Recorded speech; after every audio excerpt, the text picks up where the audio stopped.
আপনি যেটা দেখছেন সেটা পৃথিবীর ইতিহাসে সবচেয়ে ঘনবসতিপূর্ণ জায়গা হিসেবে ধরা হয়। মাত্র 6.5 একর জায়গা, অর্থাৎ প্রায় 4টি ফুটবল মাঠের সমান এই ছোট জায়গায় অসংখ্য আলাদা ভবন একত্র হয়ে তৈরি করেছে একটি বিশাল ও জটিল কাঠামো। এই একটি কাঠামোর মধ্যেই ছিল বাসা, দোকান, রেস্টুরেন্ট, গির্জা, ব্যক্তিগত ঘর। মোট কথা একটা শহরে যা কিছু থাকে তার সবই এখানে ছিল। বাইরের দিকের অ্যাপার্টমেন্টগুলো সূর্যের আলো পেলেও বেশিরভাগ মানুষ বাস করত ব্লকের ভেতরের অন্ধকার গলির মধ্যে। পুরো জায়গাটি ছিল এক বিশাল শহুরে গোলক ধাঁধার মতো। নানা রকম মানুষকে এটা আকর্ষণ করত। এই জায়গার নাম কাউলুন ওয়ার্ল্ড সিটি। এই শহরটি কতটা ঘনবসতিপূর্ণ ছিল তা বুঝতে হলে চলুন অন্য কিছু এলাকার সঙ্গে তুলনা করি। ধরুন নিউ ইয়র্ক সিটির ইস্ট ভিলেজ এলাকা, যা লোয়ার ম্যানহ্যাটনে অবস্থিত। এখানে মাঝখানে একটি ছোট পার্ক আছে, তবে বাকি জায়গাটিও ঘনবসতিপূর্ণ, যেখানে রয়েছে পুরনো বাড়িঘর আর নতুন অ্যাপার্টমেন্ট বিল্ডিং। 2010 সালের মার্কিন আদমশুমারি অনুযায়ী সেখানে প্রায় 44,000 জন মানুষ বাস করে। এই ঘনত্ব গোটা নিউ ইয়র্ক শহরের গড়ের থেকেও বেশি, যা কিনা আমেরিকার সবচেয়ে ঘনবসতিপূর্ণ শহর। কিন্তু এখন এটা যদি কাউলুন ওয়ার্ল্ড সিটির সঙ্গে তুলনা করা হয়, 1987 সালের এক জরিপ অনুযায়ী সেখানে প্রায় 33,000 মানুষ বাস করত। তবে অনেকে মনে করেন প্রকৃত সংখ্যা 50,000 পর্যন্ত হতে পারে। এটা একটা অবিশ্বাস্য পরিমাণ। তবে কাউলুন সিটির সবচেয়ে অদ্ভুত ব্যাপার ছিল এটা কিভাবে হঠাৎ করেই শেষ হয়ে যায়। একদিকে যেখানে অস্বাভাবিক ঘনবসতি, ঠিক তার পাশেই খালি বিল্ডিং, এমনকি খেলার মাঠ সহ পার্ক। কেন এত মানুষ এত ছোট জায়গায় গাদাগাদি করে থাকতো? এর কারণ ছিল এর আইনি অবস্থান। এই এলাকাটি হংকংয়ের আওতায় ছিল না, এটা নিজস্ব এক ধরনের আইন বিচারহীন এলাকা ছিল। এর ইতিহাস ঘেঁটে দেখা যায় শুরুতে এটি ছিল চীনের একটি ছোট সামরিক চৌকি, যেখানে মাত্র 10 জন প্রহরী ছিল। পরে এখানে একটি দুর্গ গড়ে তোলা হয়, কারণ তখন ক্যান্টন বন্দর খুব গুরুত্বপূর্ণ হয়ে উঠছিল।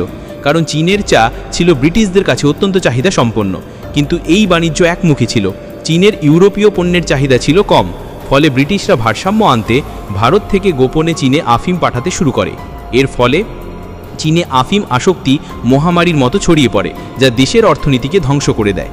চীনা সরকার আফিম নিষিদ্ধ করলে শুরু হয় প্রথম আফিম যুদ্ধ। যুদ্ধের পর ব্রিটিশরা হংকং দখল করে নেয় 1841 সালে। তবে কাউলুন ছিল মূল হংকং দ্বীপের বাইরে, তাই এটি তখনও চীনের নিয়ন্ত্রণেই ছিল। চীন প্রতিক্রিয়ায় এই এলাকাটিকে ঘিরে দেয়াল তোলে। এখান থেকেই ওয়ার্ল্ড সিটি নামের উৎপত্তি। এই দুর্গের কেন্দ্রে ছিল ইয়ামেন নামে একটি অফিস, যা প্রশাসনিক কাজের জন্য ব্যবহৃত হতো। পরে দ্বিতীয় আফিম যুদ্ধে ব্রিটিশরা পুরো কাউলুন উপদ্বীপ দখল করে নেয়। 1898 সালে নতুন একটি চুক্তিতে নতুন অঞ্চল 99 বছরের জন্য ব্রিটিশদের হাতে তুলে দেওয়া হয়। তবে এই চুক্তিতে কাউলুন ওয়ার্ল্ড সিটি ছিল ব্যতিক্রম। এটা রয়ে যায় চীনের আওতায়, যদিও ঘিরে ছিল ব্রিটিশ শাসিত হংকং। এরপর অনেক বছর ধরে কেউই এই এলাকায় নজর দেয়নি। পুরনো ব্যারাকি গৃহহীনরা থাকতে শুরু করে, একটি চার্চ প্রবীণদের জন্য আশ্রয় কেন্দ্র খুলে দেয়। কিন্তু 1937 সালে চীন ও জাপানের যুদ্ধ শুরু হলে পরিস্থিতি বদলে যায়।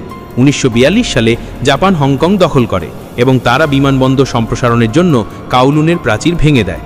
দ্বিতীয় বিশ্বযুদ্ধ শেষ হলে হংকং আবার ব্রিটিশদের হাতে ফিরে আসে। 1949 সালে গণপ্রজাতন্ত্রী চীন গঠিত হয়, কিন্তু তখনও কেউ এই সিটির নিয়ন্ত্রণ নেয়নি। চীনা গৃহযুদ্ধ থেকে পালিয়ে আসা শরণার্থী দলে দলে এই এলাকায় ভিড় করতে থাকে। এভাবেই শহরটি বেড়ে উঠতে থাকে, গলি থেকে গলি, একটির ওপর আরেকটি ভবন। কোনো বিল্ডিং কোড ছিল না, কোনো আইন ছিল না, শুধু একটি নিয়ম: ভবন 14 তলার বেশি হওয়া যাবে না, কারণ এর ওপরে বিমান চলাচল করত। বাইরের দিকের অ্যাপার্টমেন্টগুলো ছিল সবচেয়ে দামি, কারণ তাতে আলো বাতাস ঢুকত, কিন্তু ভেতরের ইউনিটগুলো ছিল অন্ধকার, জানালাবিহীন, কৃত্রিম আলোয় চলা এবং খুবই অস্বাস্থ্যকর। পানি সরবরাহের জন্য মাত্র 6টি সরকারি স্টেশন ছিল। বর্জ্য ব্যবস্থা ছিল না, আবর্জনা ছাদে বা ভবনের ফাঁকে ফেলে রাখা হতো। বিদ্যুৎ বেশিরভাগই চুরি করে ব্যবহার করা হতো। এখানে শুধু দরিদ্র নয়, আইনের ফাঁক গলে বেরিয়ে আসা মানুষও থাকত।